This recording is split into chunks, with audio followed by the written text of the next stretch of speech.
We will cover is identifying reverse osmosis parts, and a reverse osmosis system has several different parts to it. The first that we'll cover is a pre-filter. There's 3 of these pre-filters in a reverse osmosis.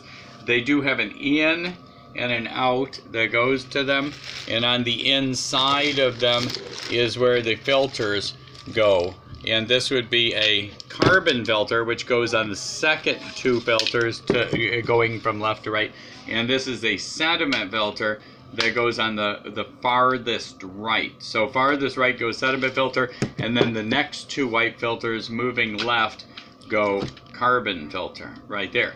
Okay, and then these canisters actually screw tight with an O-ring that goes in there, which I'll show the O-ring here. The O-ring is right here. Very important when it gets too flat that you replace the O-ring there. What threads into these caps right here is these John Guest elbows that thread in like this.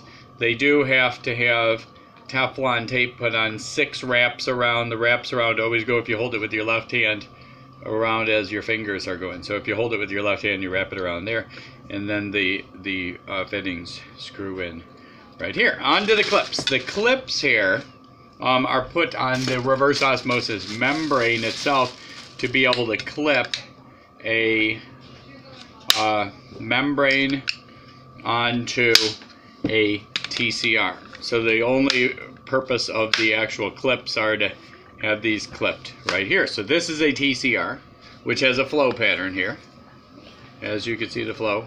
And this is a membrane. Now membrane is unscrewed here, and then what goes inside of the membrane is a reverse osmosis element, which this goes in here with the seal going in last.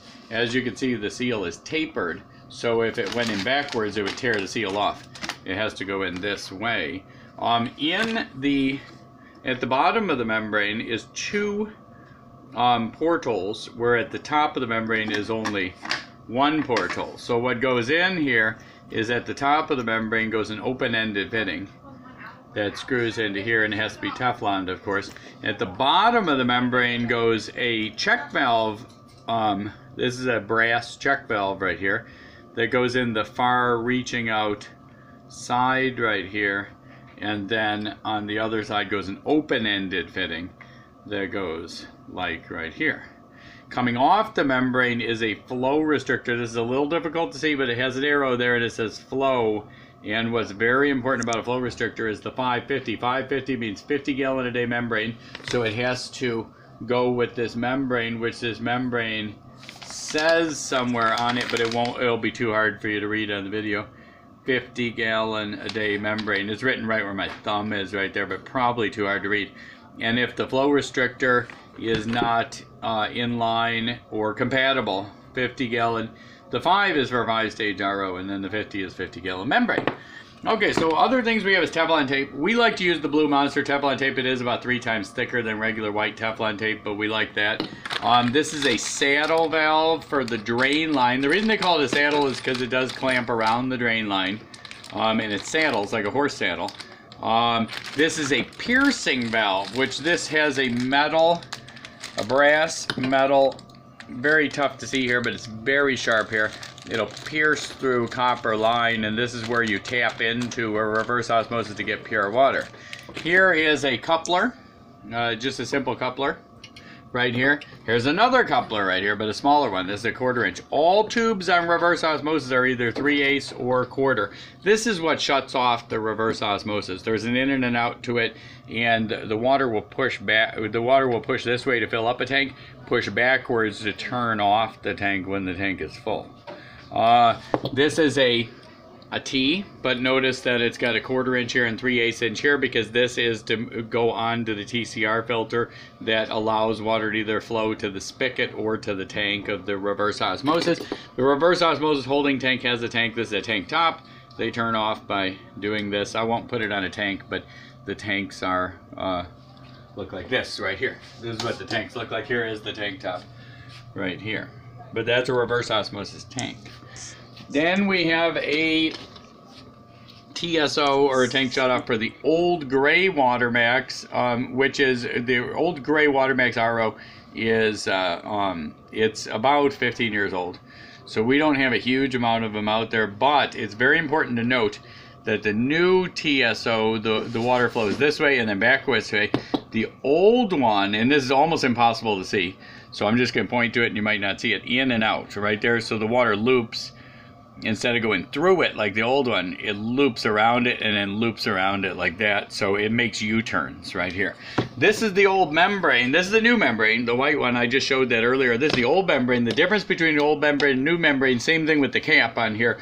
But right here, this is the good water, and the flow restrictor that was right here. I'm sorry, the check valve that was right here, which I'm about to pull out and show you. I have to pull this out of here to show you.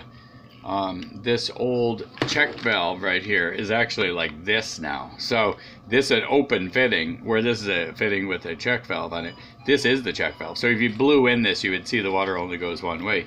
And then same flow restrictor. You know, same flow restrictors here. It looks a little different, but it's same. You can see it says 550. As long as you got a 50-gallon a day membrane, you can have a 55-gallon a day flow restrictor. Okay, what else do we have here? We got the reverse osmosis pump. Sometimes you need a pump that's, if your pressure goes below 70 pounds per square inch, it does have a flow pattern right here. Very difficult to see, but it has to flow like this. The pump will raise the pressure. It's supposed to be put right before the membrane.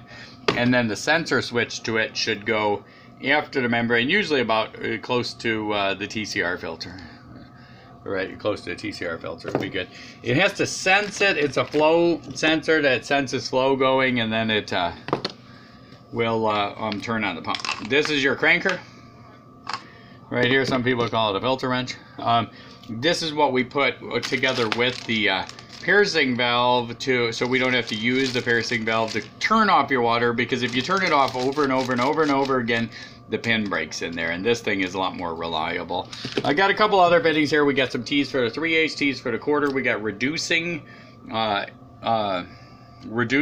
couplers, and then we've got the TCR filter going to the faucet right here, and that goes on TCR right here. Faucet goes on the filter. You got your old rack. Sometimes you'll need to replace a rack, a steel rack. Sometimes we're going to use those to replace the old plastic ones. Some of the plastic ones will break, and then you put the new. This is the plug-in for the pump. I won't open it, but it's just a standard transformer. And that's basically all the parts you have for the reverse osmosis system.